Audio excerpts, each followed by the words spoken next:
Hello दोस्तों, welcome to YouTube class भौतिकी। मेरा नाम है हितेश और हम डिस्कस कर रहे थे CSIR नेट दिसंबर 2024 वाला पेपर, जिसमें हमने ऑलमोस्ट पूरा पेपर सोल्व कर लिया था। बी पार्ट तो हमने अच्छे से किया ही था, बाकी बी पार्ट के साथ साथ हमने सी पार्ट के भी कुछ क्वेश्चंस हमने कर लिए थे डिस्कस, राइट।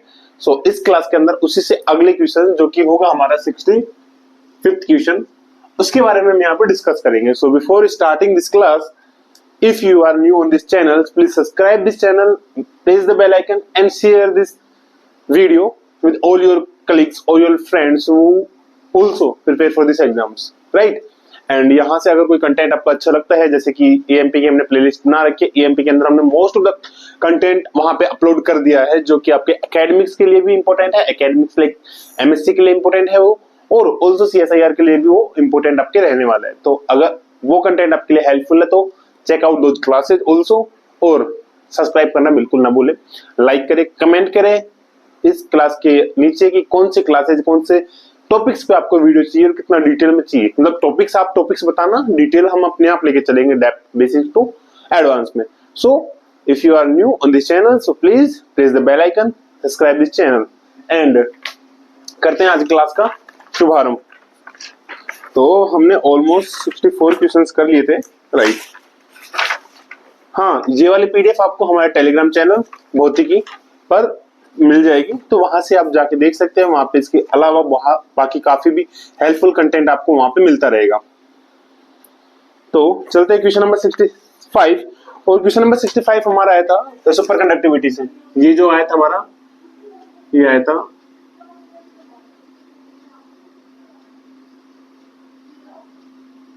सुपर कंडक्टर, यह आया था हमारा सुपर कंडक्टर से। क्वेश्चन था magnetisation M as a function of applied magnetic field H for two different solid sample at temperature T are shown below. These samples are known to be superconducting below their respective critical temperature Tc. The correct set of the statement. So हमारे पास यहाँ पे basically दो चीजें दे रखी है। एक यहाँ पे दे रखा है -M and H सीधा, एंड द सेकेंड थिंग ये दे रखा है दिस वन एंड इस तरीके से -M और H। तो देखो best part of this question, यहाँ पे एक तो दो तरीके के सुपर कंडक्टर होता है हमारे पास, super conductor A and B, right. Critical temperature, इसने क्या बोला है, क्रिटिकल टेम्परेचर की पूछा है ना TC पे।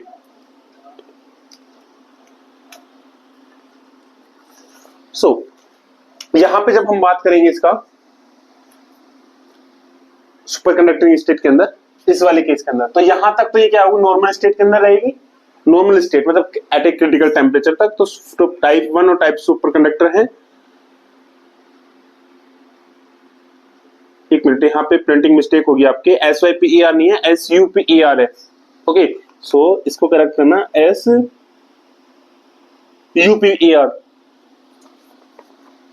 SUPER, ठीक है। सो यहाँ पे हमें जो दे रखा है ना, ये वाली स्टेट, ये कहा, ये वाली कौन सी स्टेट होती है हमारी, सुपर कंडक्टर स्टेट होती है इन द टाइप 1 के अंदर। ये वाली कौन सी स्टेट होती है हमारी, यहाँ तक super conducting state below the TC and below the critical field that is HC।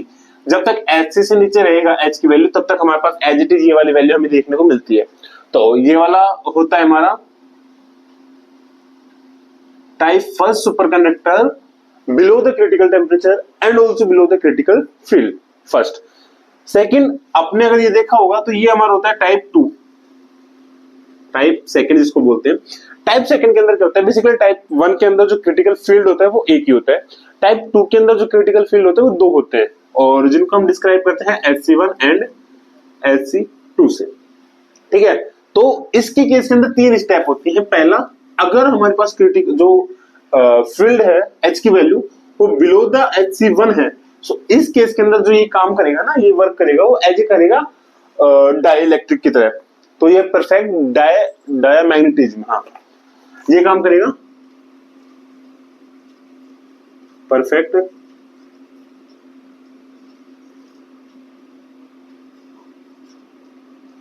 Diamagnetism. Second होता है फिर ये HC1 से और HC2 के बीच में जब होता है ना, तो ये दिखाता है हमारे पास यहाँ पे मिक्स्ड स्टेट। मिक्स्ड स्टेट मतलब यहां से यहां तक जो होगा ये वाला पार्ट, ये होता है हमारा परफेक्ट डायमैग्नेटिज्म, सुपर कंडक्टर का ही पार्ट होता है। And the second thing is ये वाला, यहाँ वाला जो होता है ये हमारा शो करता है यहाँ पे मिक्स्ड स्टेट, और इस मिक्स्ड स्टेट को हम बोल सकते हैं वोर्टिसेज एंटर, इसको बोलते हैं हम वोर्टिसेज। थर्ड वन इज जब यहां से इससे ऊपर चला जाए, मतलब H2 is greater than H, जब ये हो जाए ना तो यहाँ पे फिर हमारे पास वही नॉर्मल स्टेट आ जाती है। फिर यहाँ पे नॉर्मल जो कंडक्टर काम करता है नॉर्मल स्टेट, और यहाँ से फिर क्या हो जाता है, वेनिश हो जाता है ना, गायब। तो तीन चीजें हमें यहाँ पे देखने को मिलती है। टाइप 1 सुपर कंडक्टर के अंदर एक ही क्रिटिकल फील्ड होता है, बिलो द क्रिटिकल फील्ड हमें सुपर कंडक्टिंग स्टेट देखने को मिलती है, अबोव द क्रिटिकल फील्ड हमें कुछ भी नहीं देखने को मिलता, नॉर्मल कंडक्टर काम करता है।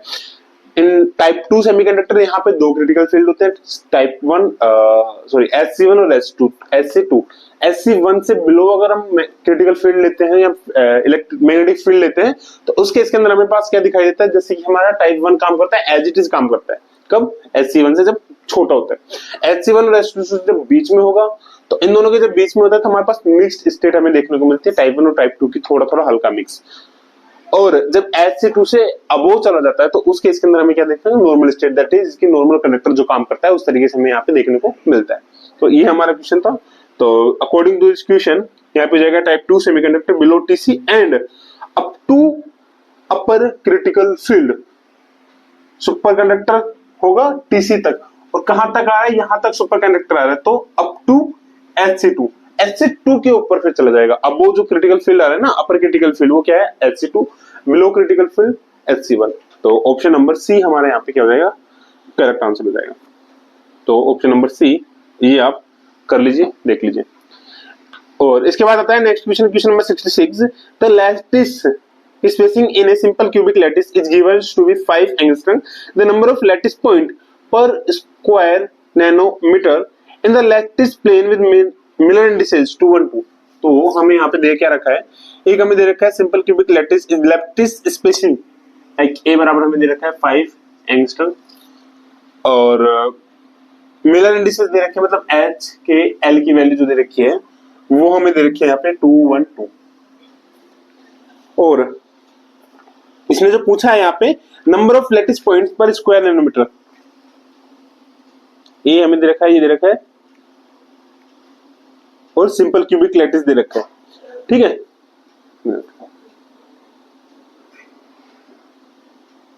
नंबर ऑफ लैटिस पॉइंट पर स्क्वायर, सिंपल क्यूबिक दे रखा है। सिंपल क्यूबिक के केस के अंदर वी नो दैट कि जो एक लैटिस होता है पर यूनिट सेल के अंदर सिर्फ एक लैटिस होता है, मतलब सिंपल क्यूबिक के अंदर क्या होता है, नंबर ऑफ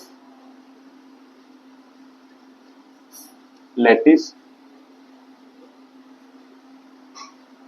पर यूनिट सेल बराबर 1।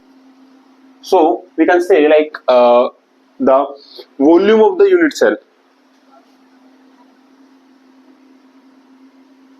वॉल्यूम, ठीक है, और we can say volume of the unit cell is, and volume of the unit cell is, हमें पता है यहाँ पे सिंपल क्यूबिक के लिए क्या होता है A क्यूब, तो डेंसिटी क्या हो जाएगी, वॉल्यूम डेंसिटी, ये हो जाएगी 1 अपॉन में A क्यूब। हमें बताना है यहाँ पे नंबर ऑफ लैटिस पॉइंट्स पर स्क्वायर नैनोमीटर, दैट मींस कि स्क्वायर नैनोमीटर तो नीचे एरिया है, तो हमें यहाँ पे पूछा है वॉल्यूम डेंसिटी, हमें पता है एरियल डेंसिटी हमसे यहाँ पे पूछा गया है। सो एरियल डेंसिटी या फिर प्लेनर डेंसिटी हम यहाँ पे बोल सकते हैं। तो सिंस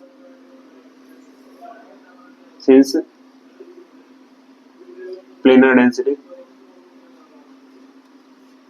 जो होता है सिग्मा, वो हम बोल सकते हैं रो अपॉन में या फिर रो डॉट डी से हम इसको निकाल सकते हैं।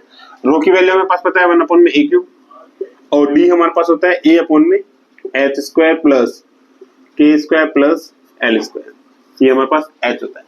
तो यहाँ से जाएगा 1 अपॉन में A square under root of H square plus K square plus L square. अब हमें A की वैल्यू भी दे रखी है, H के L की वैल्यू दे रखी है, just put this values on this expression and find the value of sigma. So sigma बराबर 1/5 दे रखा है ना, 5 इंटू 10⁻⁻10 इंटू में अंडर रूट ऑफ 4 + 1 + 4 स्क्वायर हो ना, तो 4 4 8 और 1 9, 9 बाहर निकलेगा 3, 1/5 इंटू 3 इंटू 10⁻⁻10, सो ये हो जाएगा 1/15 इंटू 10⁻⁻10, तो 10⁻10 डिवाइड में 15। तो when we solve these questions we find the answer is, यहां से हम जब इसको सोल्व करेंगे ना तो हमारा आंसर आ जाएगा लगभग, वेट हमने क्या किया यहाँ पे, स्क्वायर था ना, सॉरी सॉरी सॉरी ये गलती कर देंगे, स्क्वायर, तो ये आ जाएगा 25 और ये आ जाएगा 20, ये आ जाएगा 25 75 और ये आ जाएगा 20, ये आ जाएगा 20,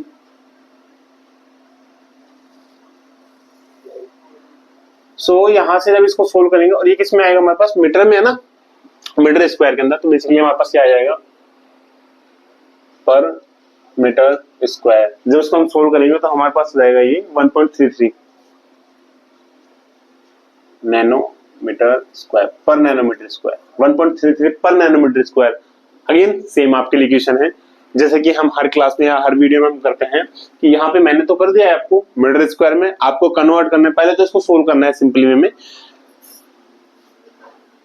पहले तो आपको सिंपल वे में सोल्व करना है मीटर स्क्वायर पर मीटर स्क्वायर के अंदर, देन फिर आपको कन्वर्ट करना है इसको नैनोमीटर स्क्वायर के अंदर। तो किस तरीके से करते हैं वो आप मेरे को बताएंगे एक्सप्रेशन कमेंट सेक्शन के अंदर। तो ये हमारा क्वेश्चन था, question number 66 on your screen, उतार लीजिए इसको भी। Now next question, question number 67. The hyperfine splitting of the ground state of the hydrogen atom is given as del E proportional to GPGE divided में MP cube, where GP and GE are the nuclear and electron Lagrange factors respectively. Sorry, spelling error है, respectively है ये, ठीक है। And A is the orbital radius of the ground state. It is given that G equals में 5.59 and hydrogen transitions between these splitting levels corresponding to radiation of wavelength 21 centimeter. If the proton is replaced by the positron, the corresponding wavelength would be. That is, we have given these questions like del E बराबर, del E is proportional to GP GE divide में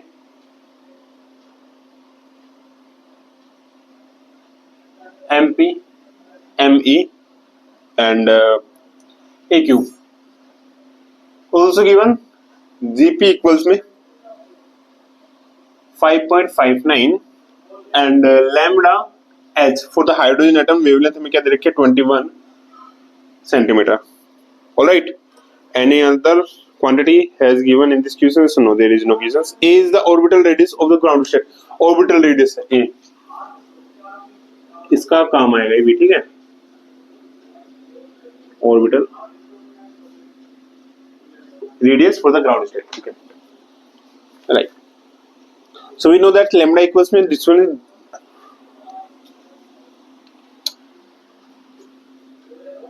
पहला, proton is replaced by positronium, proton को replace किया positronium, तो replace करने से क्या क्या चीजें चेंज होती हैं, first of all we thought about that. तो प्रोटॉन के केस के अंदर मास इसका होता है mp, इसका मास हो जाएगा me। इन दोनों में जो रिलेशन होता है, मतलब मान लो इसका मास तो क्या होता है प्रोटॉन के केस में 1.67 इंटू 10⁻3027 किलोग्राम, और इसका जो मास होता है वो होता है 9.1 इंटू 10⁻31 kg। सो जो इन दोनों में रिलेशन होता है वो होता है हमारा mp बराबर 18 दूनी 36 me। ऐसे याद रखना है, मतलब दोनों में रिलेशन याद रखना है, mass of electron and mass of proton के अंदर 18 दूनी 36 me। फर्स्ट थिंग जो दोनों में डिफरेंस क्रिएट करेगी। सेकेंड थिंग इज इस मास की वजह से हमारे पास जो रिड्यूस मास आएगा उसमें भी चेंज होगा, एंड जो चेंज होता है रिड्यूस मास के अंदर वो बेसिकली होता है हमारा, जैसे कि हम रिड्यूस मास किसके लिए निकालेंगे, अगर प्रोटॉन वाले केस के अंदर निकालेंगे हाइड्रोजन, तो एक प्रोटॉन एक न्यूट्रॉन होता है, है ना। और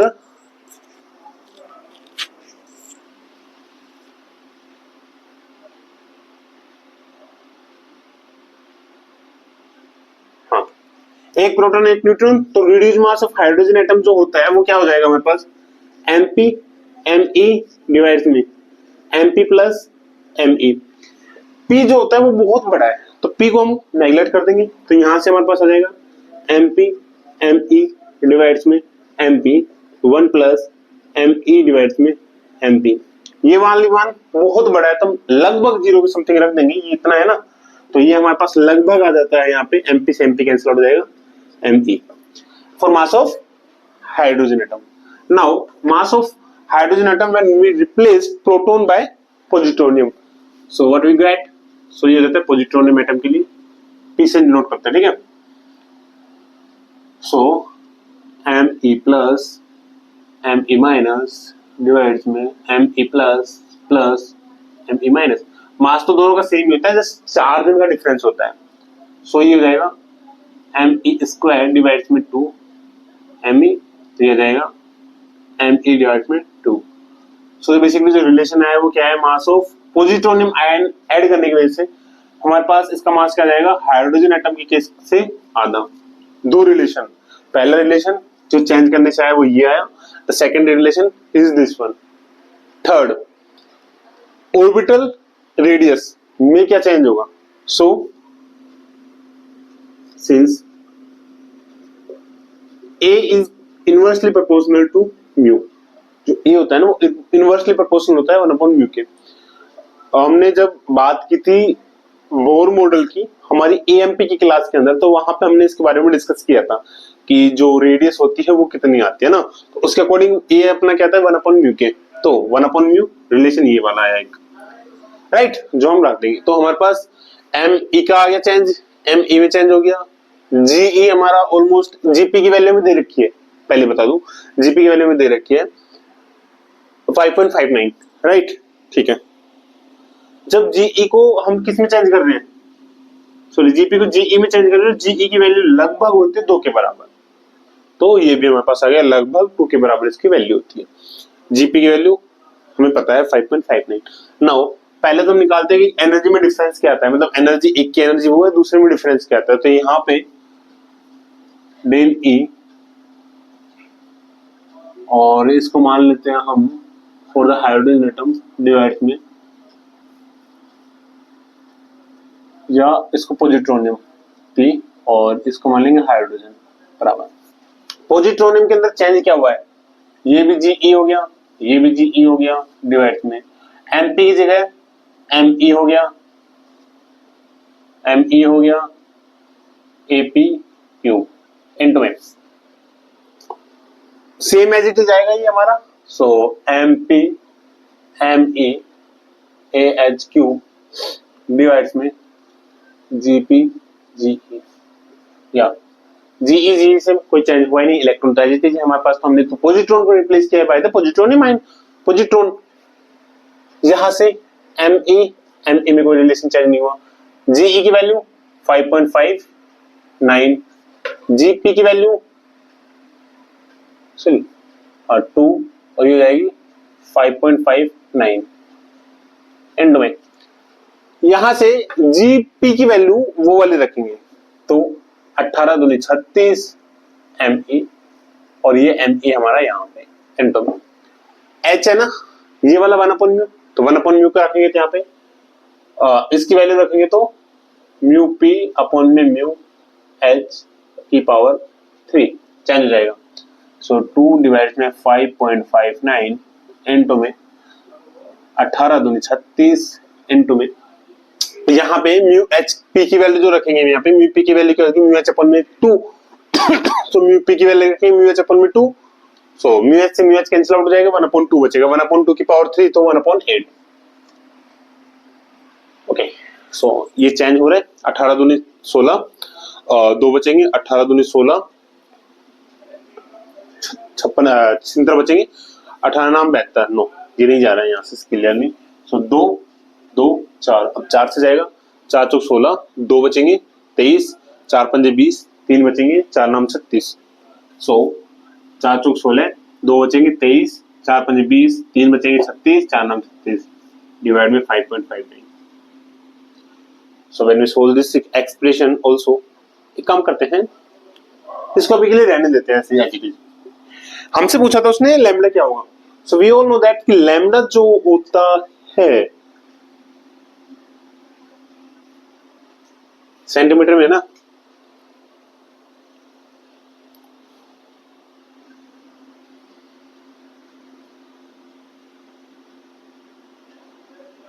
सिंस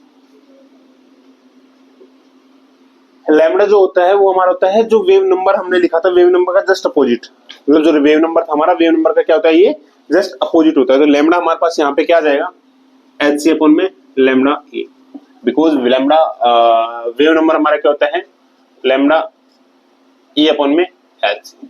तो अगेन लैम्डा पी निकालना है, लैम्डा एच हमें गिवन है, सो ये आ जाएगा हमारे पास, लैम्डा पी रखेंगे तो यहाँ पे 1 अपॉन में लैम्डा ई पी इनटू में lambda E H, so that's lambda E H divides में लैम्डा ई पी। यहां से लैम्डा पी जब हम निकालेंगे तो इसकी जो वैल्यू आएगी वो वैल्यू हमारे पास क्या है, जस्ट इसका रिवर्स। सो ये हो जाएगा हमारे पास 5.59 डिवाइड्स में 459 इनटू में लैम्डा एच 21। नाउ ये आपको सोल्व करना है और हमें आंसर किसमें देना था, इसका मिलीमीटर में देना था, right. So when we solve this question और this expression, we got the value 2.6 into 10 to the power minus 3 metre.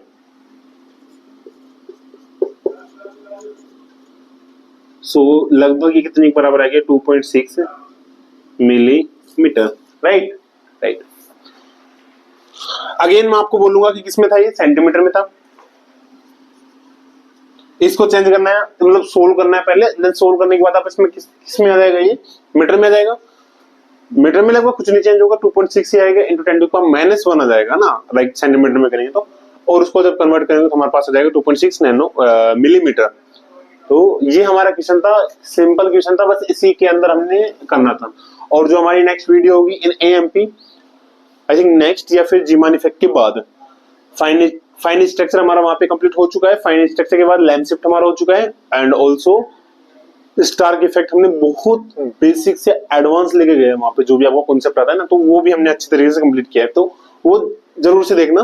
बाकी हाँ, हाइपरफाइन हम लेके चलेंगे, हमने बोला था हमारी इस क्लास में भी हाइपरफाइन के ऊपर भी हम वीडियो लेके आएंगे, तो उसको भी अच्छे से एक्सप्लेन करेंगे। तो वो चीजें एक्सप्लेन होने के बाद ये क्वेश्चन आपको फिर भी नहीं रहेगा कोई भी डाउट इसमें, है ना। कहाँ गया, यहाँ पे, तो इस क्वेश्चन को भी कर लीजिए। नेक्स्ट है question number 68, and question number 68 एकदम इजी था, इसके ऊपर तो हमारी क्लास भी है, प्रॉपर क्लास हमने इसको एक्सप्लेन किया है और वहां पे हमने क्वेश्चंस भी कराए हैं ढेर सारे। तो क्वेश्चन नंबर 68, कंसीडर, अच्छा ये आर इधर चला गया, consider the bromine ion Br plus in its ground states, the atomic number of Br is 35, the fine structure term symbol 2s plus 1 L5 under the LS coupling scheme for the lowest energy state of this ion would be। सो हमें यहाँ पे क्या दे रखा है, Br35, Br35। पहले इसका electronic configuration देख लेते हैं। सो ये होता है argon 18, 4s2 20, 3d10 40, sorry 20 30, and फिर आता है ये 1s2 2s2 2p6 3s2 3d6, sorry 3s2 3p6 4s2 3d10 and 4p5।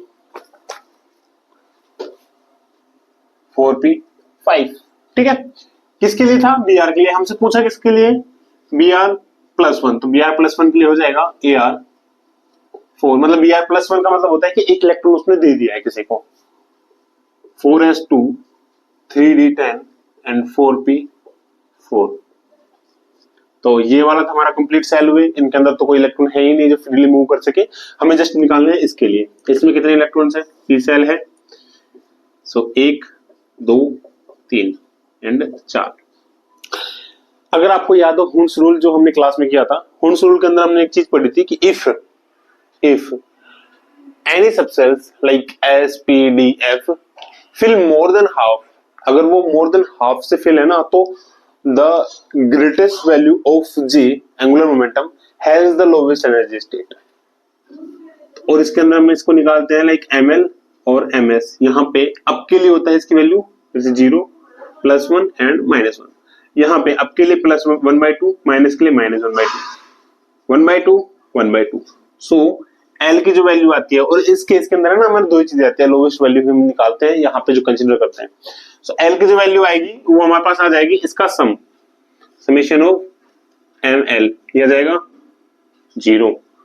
S की जो वैल्यू आएगी समेशन ऑफ ms, और इसकी वैल्यू हो जाएगी 1/2 -1/2 +1/2 एंड +1/2। इससे ये कैंसिल आउट हो जाएगा और हमारे पास सिर्फ क्या बचेगा, 1 रिमाइंडर बचेगा। नेक्स्ट 2s+1 क्या हो जाएगा। सो इन दिस क्वेश्चन 2s+1 हमारे पास हो जाएगा 2 × 1 + 1, सो 3। जी की वैल्यू निकालनी है। सो जी हमारे पास आ जाएगा L + S to L - S, so 0 + 1 to 0 - 1, तो वैल्यू हमारे पास आ जाएगी सिर्फ 1। जे की वैल्यू 1 आई है। अब ये तो हम सीधा निकाल सकते हैं। सो L की वैल्यू 0,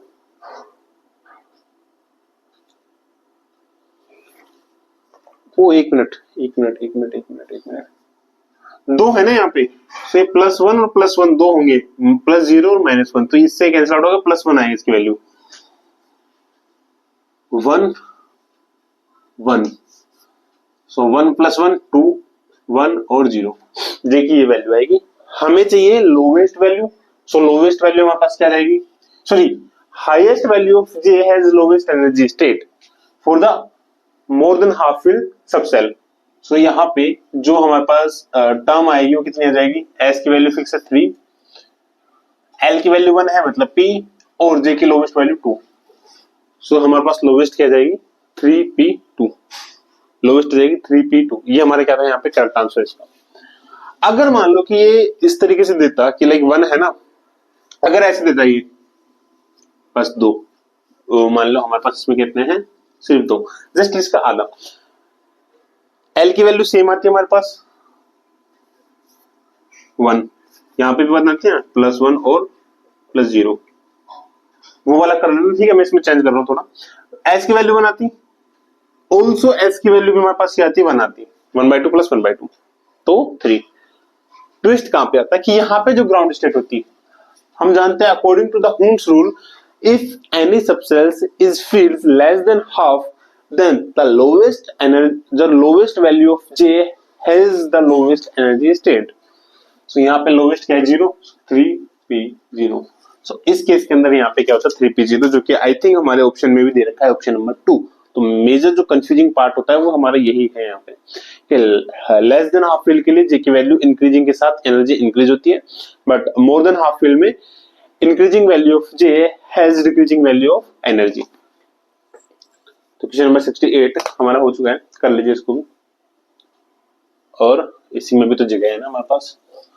तो next question number 69, a hydrogen atom excited to electronic configuration 3s1/2 NLJ, मतलब 3 हमारे पास n की वैल्यू है, s हमारे पास l की वैल्यू है, j की value 1/2, relaxes to the ground state via electric dipole transition considering only, अच्छा ओनली है, एच लगाना है, इतनी मिस्टेक, भारी मिस्टेक हो रही है। तो considering only fine structure and ignoring hyper fine. Fine structure हमने डिटेल में एक्सप्लेन किया है, तो हम यहाँ पे कंफ्यूजिंग नहीं होना चाहिए। The maximum number of emitted spectral lines is, fine structure का सिंपल सा लॉ था, डेल एल जो होगा उसकी वैल्यू होगी +-1 और डेल एम जो होगा वो होगा 0, यही था ना रूल। हाँ, और ऑल्सो डेल जे जो होगा वो होगा 0 और +-1, जहां पे 0 to 0 ट्रांजिशन पॉसिबल नहीं है। अब यहाँ पे दे रखा है 3s1/2,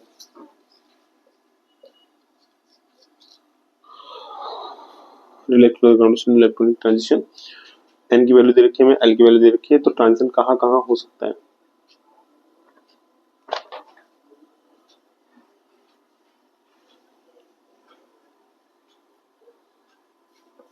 तो देखना एन बराबर 3 है, तो एल की वैल्यू क्या होगी 0 1 2, ठीक है। एस की वैल्यू हो गया हमारे पास यहाँ पे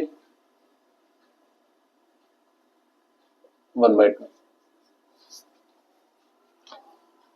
ठीक है।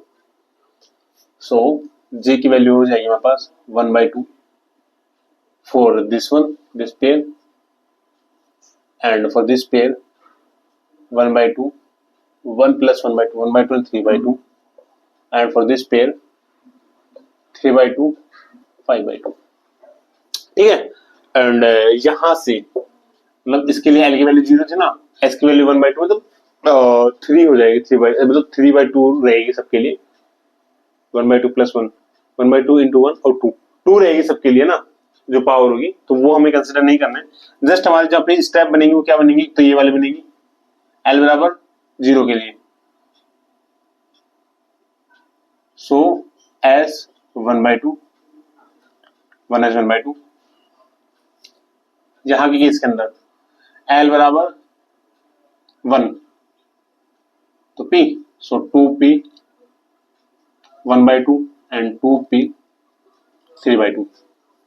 अगर एल की वैल्यू 1 है तो एन की वैल्यू 2 होगी, 1 होती नहीं है। और ठीक है,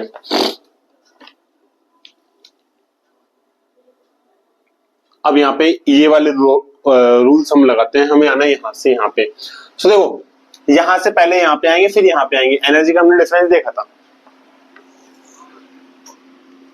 3s 1/2 से हम जाते हैं पहले 2p 1/2 के अंदर। Is this possible? 1/2 1/2 0, that is possible. S की वैल्यू, एल की वैल्यू एस से p में जा रही है -1, पॉसिबल, तो ये हो सकता है। फिर 2p 1/2 से 1s 1/2, इज दिस पॉसिबल? 1/2 से 1/2 0, p से s 1, पॉसिबल। 3s 1/2 से 1s 1/2 0, पॉसिबल है, बट s to s ये वाला रूल फॉलो नहीं कर रहा है, दैट इज नॉट पॉसिबल।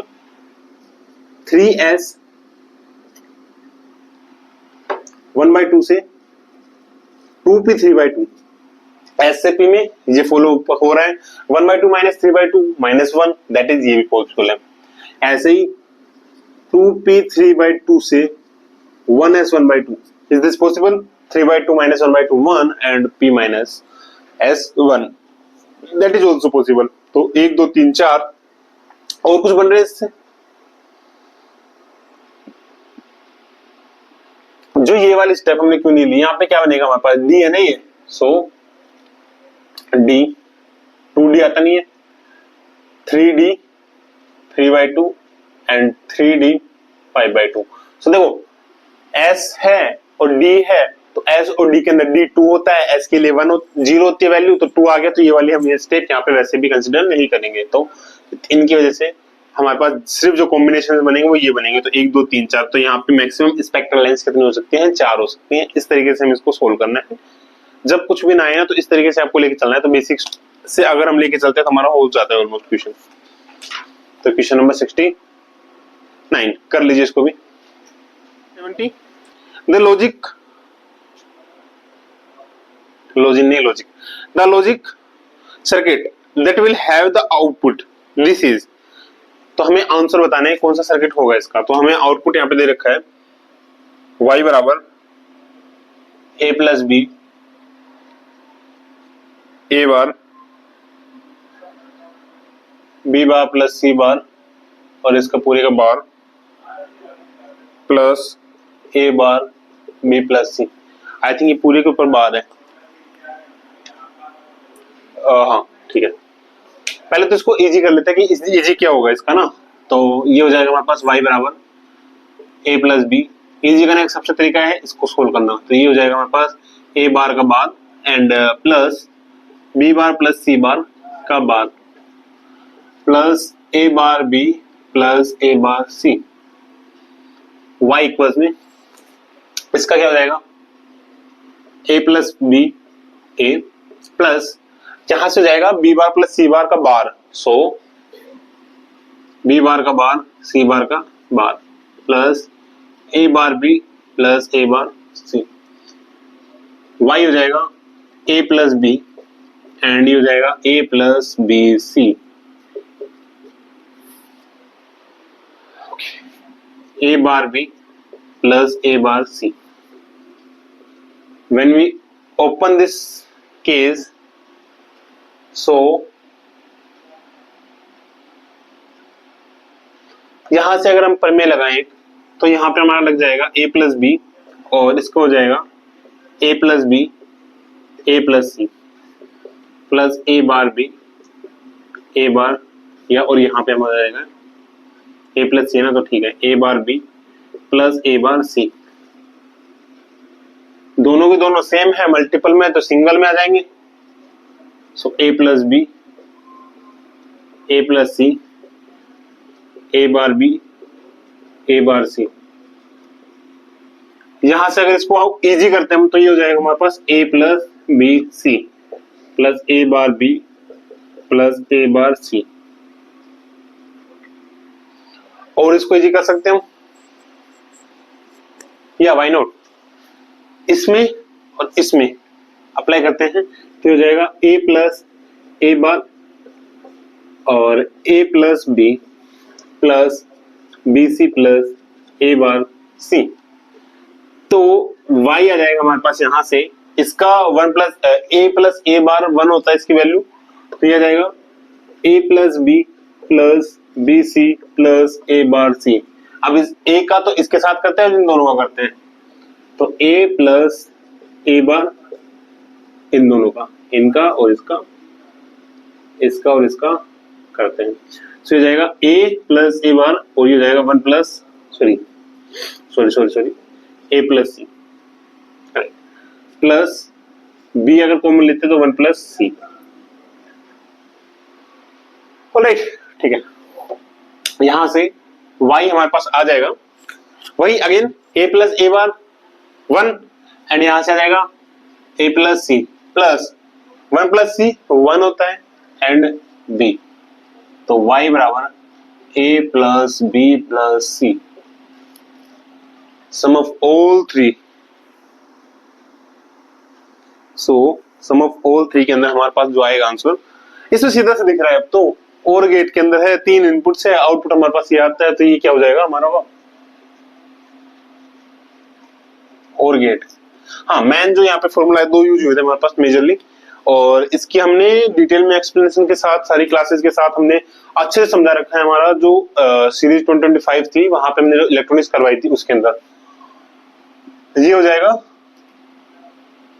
हाँ, 2 चीजें यूज किया ना, एक तो इसको मान लो कि X Y plus X Z, तो इसको हम लिख सकते हैं X plus Y and X plus Z, sorry ऐसे Y X plus Y Z को हम ये लिख सकते हैं इस तरीके से. हमने सिर्फ ये प्रॉपर्टी यहाँ पे अप्लाई की तो हमारा आंसर आ गया था. तो ये क्वेश्चन है, क्वेश्चन नंबर 70. इसको भी कर लेना अच्छे से, है ना. नेक्स्ट है क्वेश्चन नंबर 71 और ये क्वेश्चन हमने करवाया है. हाँ, question number 71. In the circuit show below the input voltage is given by this one where W1 and omega 1 and omega 2 is this, the time varying part of this output voltage is closest to. ये हमने करवाया है हमारा. आप playlist देखोगे तो वहां पे मिलेगी आपको सीरीज 2025 के नाम से. इफ हम चेंज करते तो अलग है. वहां पे सिर्फ हमने इलेक्ट्रॉनिक्स के पार्ट्स कराए हुए हैं, ठीक है. इलेक्ट्रॉनिक्स के क्वेश्चंस पहले उसका हमने पूरा थ्योरी अच्छे से समझाई थी वहां पे, फिर उसके बाद हमने क्वेश्चंस करवाए हैं. तो उनका कलेक्टिव क्वेश्चंस आपको सारे मिल जाएंगे जो भी 7-8 एग्जाम्स में आ रखे ना सारे, तो उन एग्जाम्स में हमने ये वाला क्वेश्चन करवाया है. तो यहाँ पे हम ना इस क्लास में दोबारा से डिस्कस करके आप वो वीडियो चेकआउट करना, वो मैं आपको लिंक डिस्क्रिप्शन में आपको प्रोवाइड करवा दूंगा उस पर्टिकुलर वीडियो का जिस वीडियो के अंदर हमने ये करवाया है ना.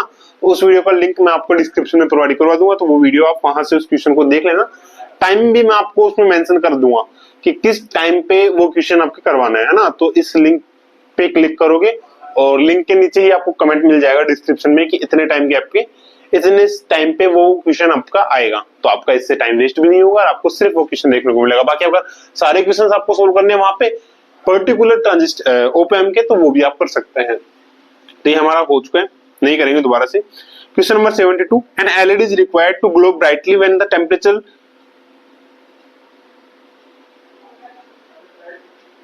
सेंस्ड, ठीक है, when the temperature sensed by platinum resistance thermometer exceeding a certain value in the circuit shown below, the resistance of the PT thermometer varies as this one.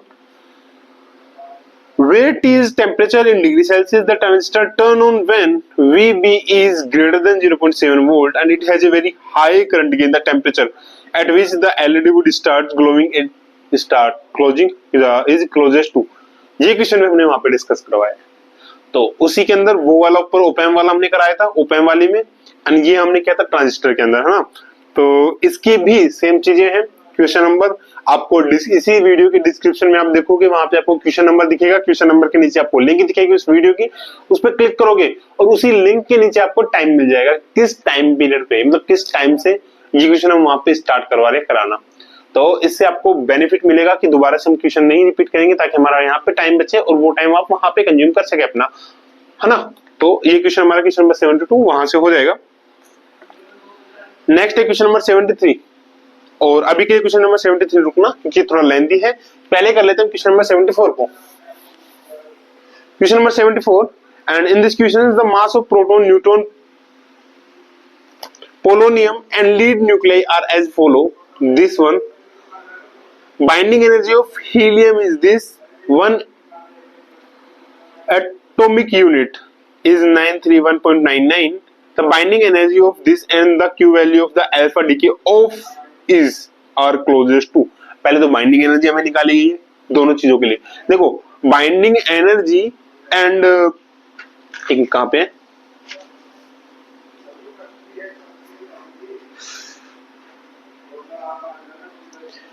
Basically binding energy हमारी क्या होती है, product minus reactant. Binding energy होती है हमारे पास mass of product minus mass of reactant, and AU में दे रखा है ना, तो इसको मल्टीप्लाई कर देंगे 931.99 मेगा इलेक्ट्रॉन वोल्ट पर सेंटीमीटर स्क्वायर पर सी स्क्वायर। देखिए क्या वैल्यू रखी है, हमें दे रखा है यहाँ पे मास ऑफ 210 PO 84, इसकी वैल्यू है 209.982876 AU, मास ऑफ 206 PB 82, और ये दे रखा था 205.974455 AU, mass of proton 1.007825 AU, mass of neutron होता है 1.008665 AU,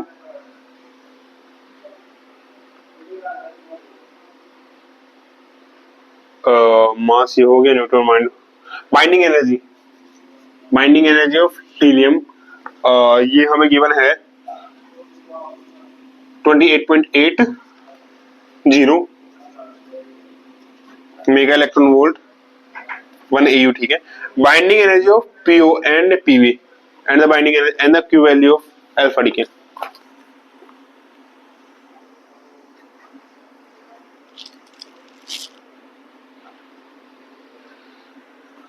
So first of all we are going to find out the value of binding energy.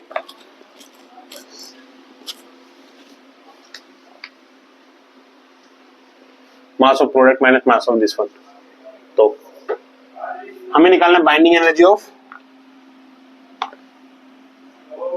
210 PO84, mass of product, mass of product जो बनेगा मास of reactant से, तो यहां से हमारे पास क्या निकल रहा है, न्यूट्रॉन निकल रहा है और प्रोटॉन निकल रहा है, ठीक है। जिसके बाद हमारे पास क्या बन रहा है, ये बन रहा है 86, अल्फा का निकल रहा है। तो ये हो जाएगा हमारे पास Z MP plus N M N minus and nucleus. तो जेड इतने, इसके लिए कितना है 84 into mass of proton 1.007825 plus यहां से न्यूट्रॉन कितना आ जाएगा, न्यूट्रॉन आ जाएगा 210 माइनस 84, सो 6 12 126, तो ये आ जाएगा 1.008665 माइनस इसका मास हमें दे रखा है 209.982876 और इंटू में 331.99। जब हम इसको सोल्व करेंगे तो हमारा जो आंसर आएगा, देखो आप इसको, आपको ये सोल्व करना है पूरा, मैं आपको डायरेक्ट आंसर लिखवा रहा हूं। तो इसको सोल्व करने पर हमारा आंसर आएगा, वो आएगा 1646.09 मेगा इलेक्ट्रॉन वोल्ट। आपको सोल्व करना है ये वाला, ठीक है। सेकेंड थिंग निकालनी है binding energy of 206 PB82। Same इसके लिए 82 इंटू 1.007825 प्लस और 206 में से 82 जाएंगे तो 4 और 12 124 इंटू 1.008665 माइनस 205.974455 और ये हो जाएगा हमारा 931.99। When you are going to solve this, you get the value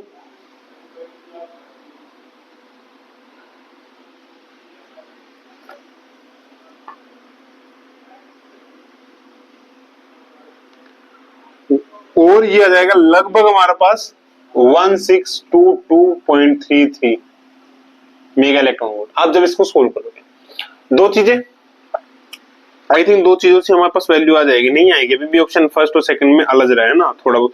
देखो ये आगे पीछे हो सकता है, लगभग हमारी वही वैल्यू आई है। अब आता है क्यू वैल्यू, क्यू तो क्यू वैल्यू जो होगी ये हो जाएगी binding energy of daughter minus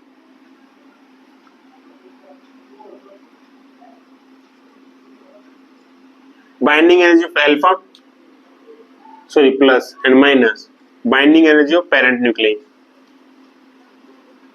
तो binding energy of daughter, daughter हमारे पास कौन सी है, डोटर जिसका कम हुआ है वो, इसकी बाइंडिंग एनर्जी ये वाली 1622.33 प्लस ये था 28.80 minus 1646.09। So when we solve this problem, we get the answer लगभग, मतलब थोड़ा चेंज आएगा ना यहाँ पे, तो ये आ जाएगा 1622.33 प्लस 28.80 माइनस 1646.09, लगभग 5.04 मेगा इलेक्ट्रॉन वोल्ट। वो मेगा में था ना, हाँ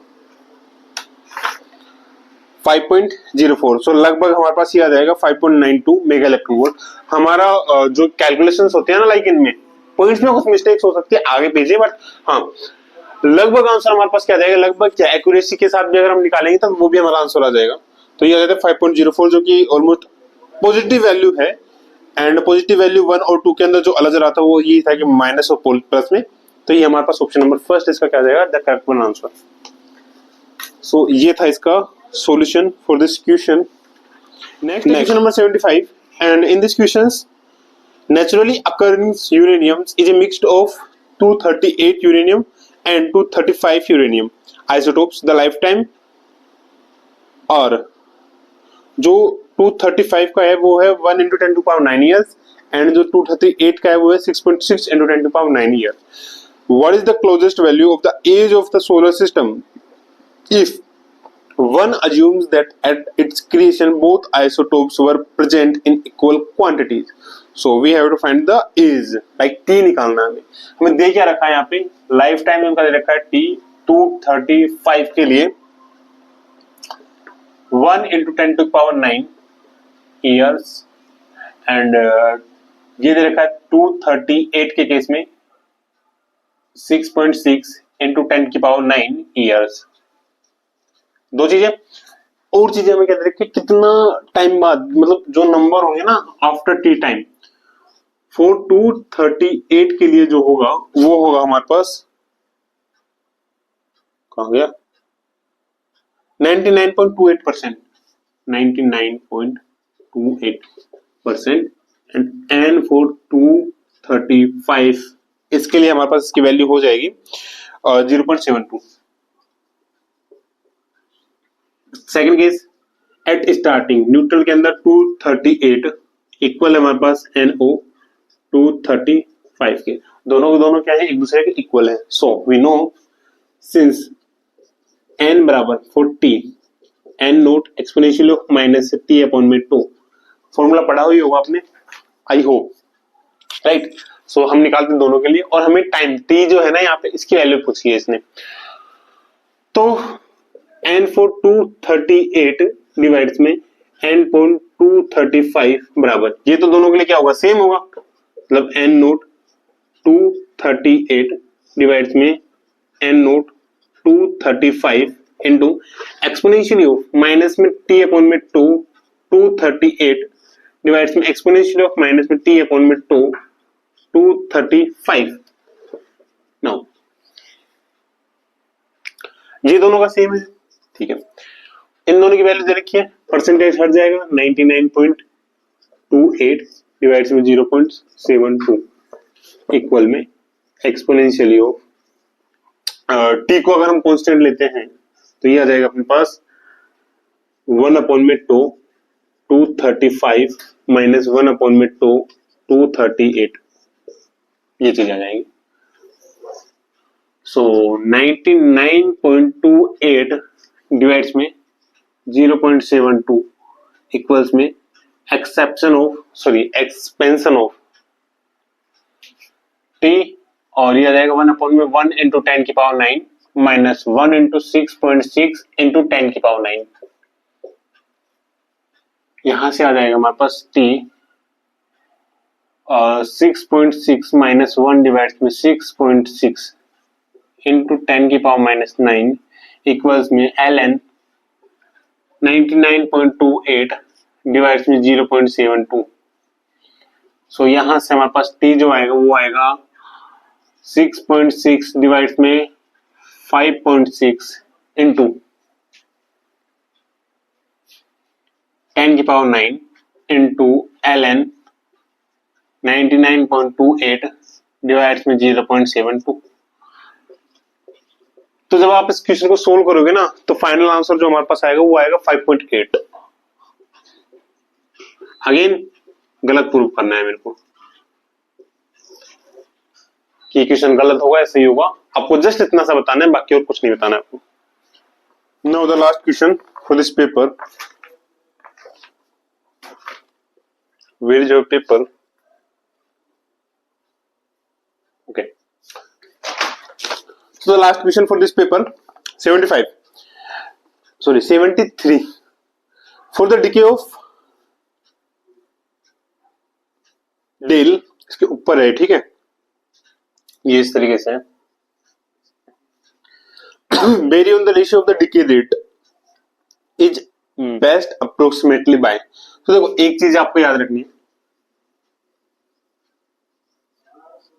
जो डिके रेट होगा वो प्रोपोर्शनल होता है एम्पलीट्यूड के. जो ये स्टेट्स होंगे ना उनका एम्पलीट्यूड का जो होगा स्क्वायर, एम्पलीट्यूड के मोड का स्क्वायर बोल सकते हैं बेसिकली इसको हम, मोड का स्क्वायर। ठीक है। सेकंड थिंग हमें यहाँ पे दे रखा है बेरियन। सो बेरियंस में डेल के केस के अंदर हम जानते हैं कितने केस होते हैं। डेल का ही अगर हम लेके चलते, ये होते हैं 4, del minus, del zero, del plus और डेल प्लस प्लस। इनके लिए जो आई वैल्यू होती है वो होती है 3/2 एंड I3 जो होती है जेड कंपोनेंट ये होते हैं -3/2, -1/2, 1/2 एंड 3/2। एक चीज दे रखी है। सेकंड हमें यहाँ पे दे रखा है इसी के अंदर neutron and proton. So for neutron यहाँ पे ऐसे लिख सकते हैं न्यूट्रॉन एंड प्रोटॉन, इन दोनों के लिए आई का वैल्यू होती है 1/2 एंड जो I3 होती है वो होती है -1/2 एंड 1/2। एक तो याद रखना है आपको, याद ही रखना है आपको, नहीं चीजें तो लाइक यहाँ पे भी काम आएगी और जो न्यूक्लियर के अंदर हम जाते हैं तो वहां पे भी आपके ये काम आएगी। वैसे तो ये न्यूक्लियर का ही टॉपिक है। थर्ड दे रखा है पाई। सो इनको हम बोलते हैं पायोन्स।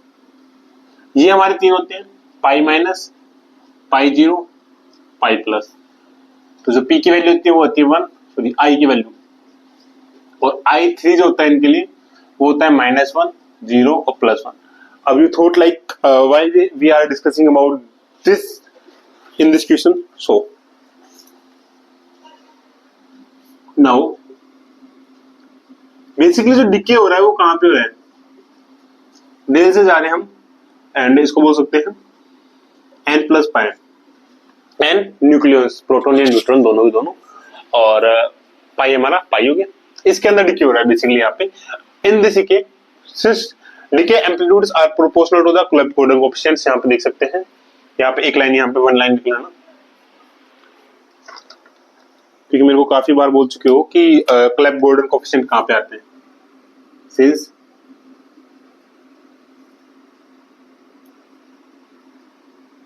Decay amplitude is proportional to Clebsch Gordan coefficient. So इसका यूज क्या होगा आप करते हैं, क्वेश्चन पे आते हैं। दो दे रखे हमें यहाँ पे, एक पाई माइनस से n पाई n, एक पाई माइनस से n plus pi minus. I की वैल्यू क्या होगी इसके लिए 1, इसके लिए 1/2 और इसके लिए +1, सॉरी इसके लिए आई की वैल्यू 3/2। तो ये सेटिस्फाई हो रहा है ना, ये 3/2 बराबर 3/2। एक ही स्टेट बनेगी 3/2 से 3/2। I3 इसका -3/2, इसका -1/2 और इसका -1। सो ये ऑल्सो एक स्टेट 3/2 बराबर -3/2। मतलब एक ही पॉसिबल कॉम्बिनेशन यहाँ पे कंसिडर हो रहा है यहाँ पे इन दोनों का, कि 3/2 से 3/2 में हो गया, -3/2 से -3/2 में जा चुका है।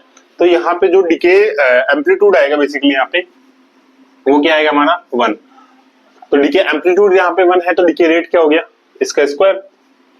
सो डिके रेट उसको हम किस तरीके से लिख सकते हैं, हाँ इस तरीके से, decay rate of del minus से n पाई माइनस, ये हो जाएगा हमारा प्रोपोर्शनल टू 1 का स्क्वायर बराबर 1। बी दे रखा है हमें डेल जीरो से p pi minus. So again del zero से p plus pi minus. I की वैल्यू इसके लिए क्या होती है 1/2, इसके लिए क्या होती है 1/2 और इसके लिए क्या होती है 1। देखा था ना, आई की वैल्यू सॉरी 3/2, ये तो सेम होती है ना। तो ये हमारा हो जाएगा 3/2 से 3/2, दोनों के दोनों क्या आ गए इक्वल। I3 की वैल्यू -1/2, 1/2 -1, सो -1/2 एंड बराबर हो जाएगा -1/2।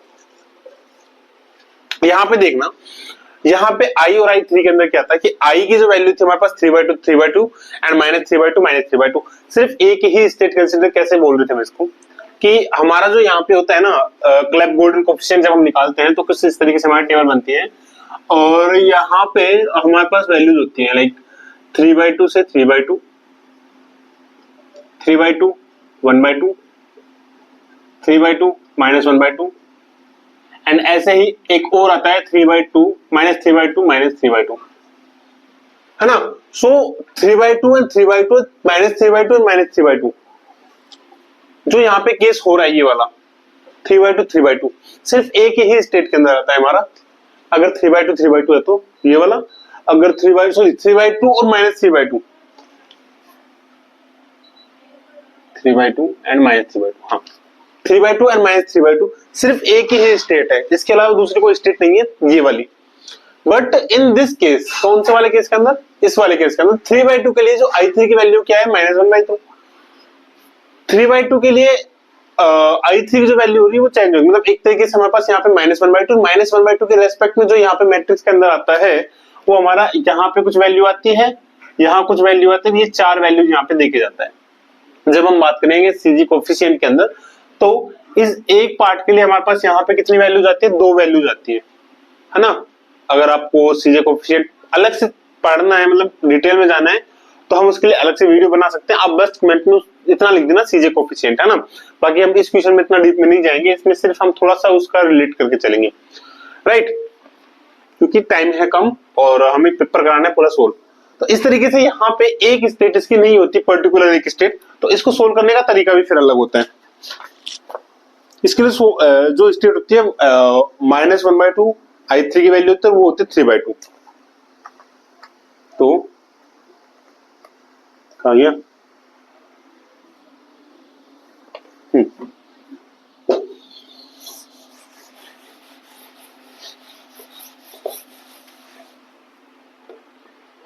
तो यहाँ पे होता है हमारा सीजे कोफिशिएंट में 3/2 और -1/2 के लिए जो स्टेट होती है वो होती है √2/3 part of n pi note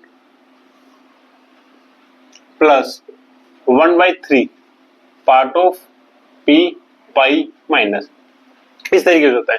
हमें निकालना है जस्ट एम्पलीट्यूड, तो एम्पलीट्यूड कौन से स्टेट के लिए निकालना है, इस वाले स्टेट के लिए, ये वाला है ना। तो ये हमारा क्या हो जाएगा यहाँ पे ΔO वाली स्टेट जो आएगी। एम्पलीट्यूड निकालना है हमें पाई माइनस वाला ये, तो इसका एम्पलीट्यूड क्या हो जाएगा √1/3।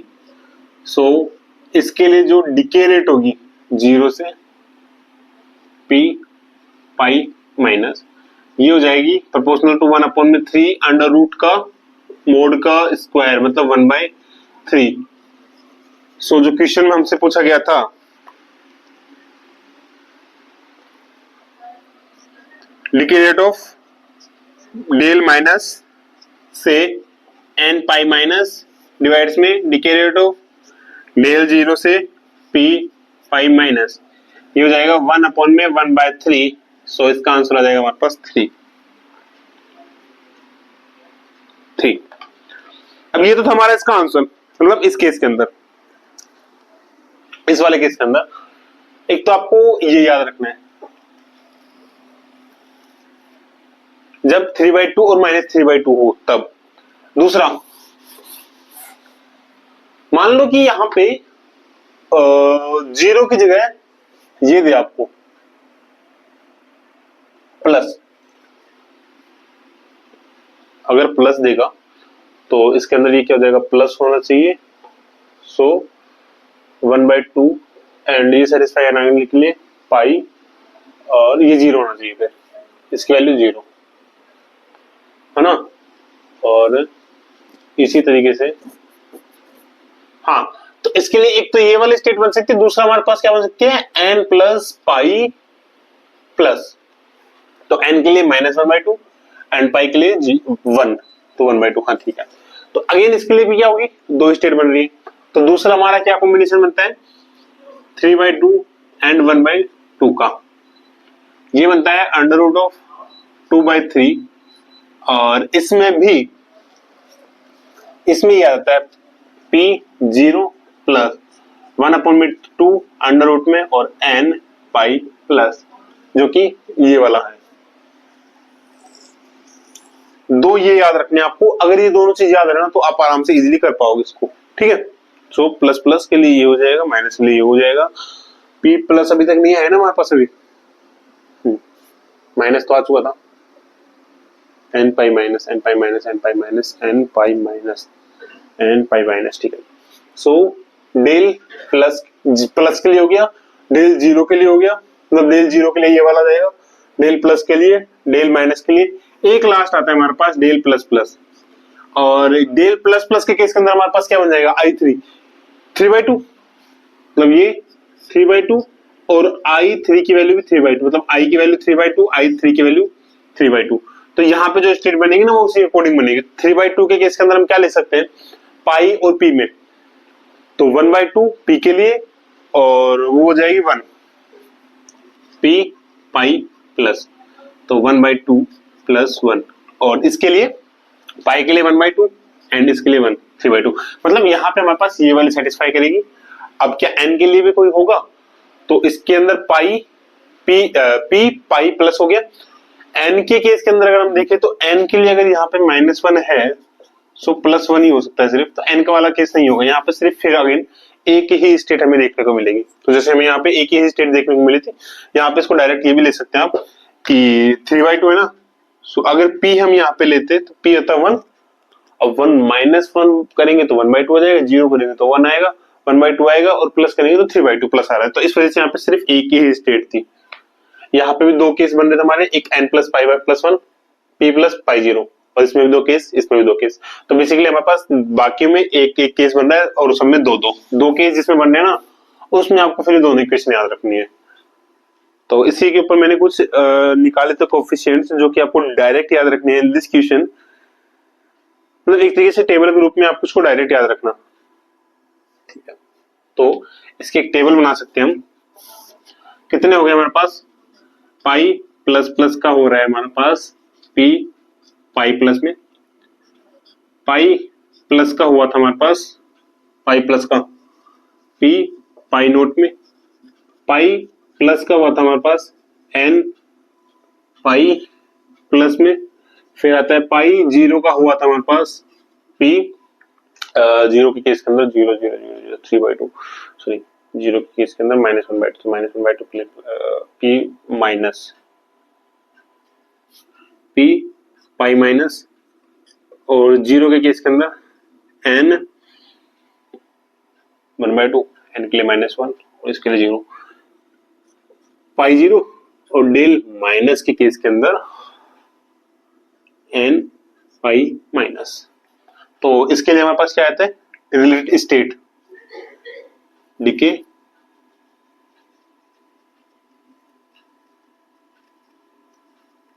ये आ जाएगा 1 ओनली 1 स्टेट है ना, इसके लिए 2 है तो ये ऊपर वाला जो प्लस वाला है ये आ जाएगा हमारे पास 2/3, इसके लिए 1/3, ऐसे ही पी माइनस के लिए ये वाला 1/3, ये आ जाएगा 2/3 एंड ये एक ही है 1। तो इस तरीके से हमारी प्रोबेबिलिटी आती है। अब देखो ये 3 आना चाहिए, एक तो ये हमें पता है फिक्स है, क्योंकि जो इधर पाई होता है तो पाई क्या देता है, 3 इसके कोफिशिएंट होते हैं प्लस माइनस और 0, तो टोटल प्रोबेबिलिटी हमें पता है कि नीचे 3 आएगा।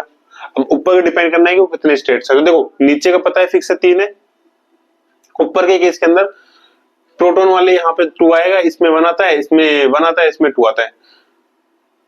डिटेल में हम इसको अलग से किसी कॉन्सेप्ट में लेके चलेंगे, यहाँ पे इसमें नहीं लगेंगे, यहाँ पे आपको जस्ट एक टेबल याद करनी है फॉर दिस एक्सप्रेशन। हमने सारा डिस्कस कर लिया, तो ये टेबल आपको याद हो जानी चाहिए। ये हमारे पास क्या है, डीके। तो इस तरीके से हमने ये पूरा पेपर सोल्व किया है अच्छे तरीके से। ये वाला क्वेश्चन जो पीछे है मेरे, इसमें बता देना अगर आपको कोई भी डाउट हो, और अगर कोई भी डाउट हो तो बस नीचे सीजी कोफिशिएंट लिख देना, हम सीजी कोफिशिएंट को फिर अच्छे से समझेंगे, और उसके अंदर मैं ये वाला भी देखिए आपको कंसीडर करवाऊंगा ना। बाकी अगर आपको समझ में आ गया तो काफी अच्छी बात है। इसी के साथ हमारा दिसंबर 2024 का पेपर कंप्लीट होता है। इसके बाद हम डिस्कस करेंगे जून 2024 बहुत जल्द, इसी तरीके से अच्छे तरीके से, या फिर हम उसमें लेके चलेंगे सब्जेक्ट वाइज, है ना, कि सब्जेक्ट वाइज हम पेपर सोल्व करेंगे। तो अगर आपने अभी तक चैनल सब्सक्राइब नहीं किया तो चैनल सब्सक्राइब कर लीजिए। कैसी लगी क्लास कमेंट सेक्शन में बताइए। मिलते हैं अगली क्लास में, ज्यादा देरी ना करते हुए कमेंट लाइक करना, कमेंट करना, कमेंट में छोड़ के जाना अपने जो भी डाउट्स होंगे। और ठीक है, अगले क्लास में मिलते हैं अगले वीडियो के साथ। जैसे थ्योरी क्लास आएगी या फिर हमारी प्रैक्टिकल जो भी क्लास आएगी, देखते रहिए, जुड़े रहिए हमारे साथ हर जगह, टेलीग्राम पे, इंस्टाग्राम पे। Also we are on LinkedIn, right. So मिलते हैं अगली क्लास के अंदर। राधे राधे।